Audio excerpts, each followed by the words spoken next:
Салам барыңыздарга. Сонун ашканага кош келдиңиздер. Бүгүн сиздер менен ушундай сонун соус жасайбыз. Сыр кошулган нанды атайын видеого тартканмын.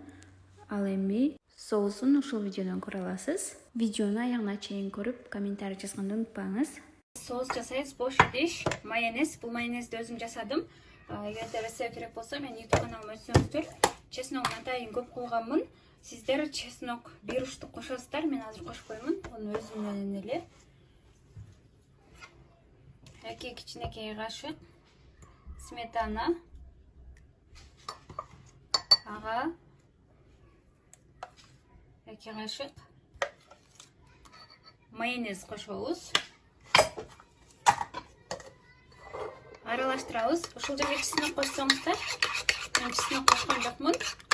Себеби майонезде чеснок көп.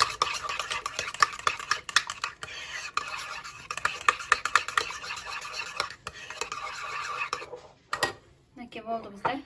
Кааласаңыздар, кинза көкчөп койсоңуздар.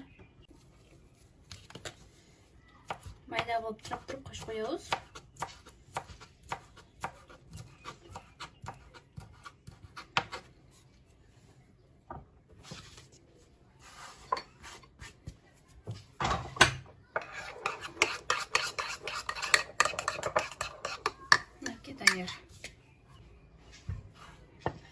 Азыр ушунун ортосуна соус кошуп беребиз. Буну соус менен бериш керек кыздар.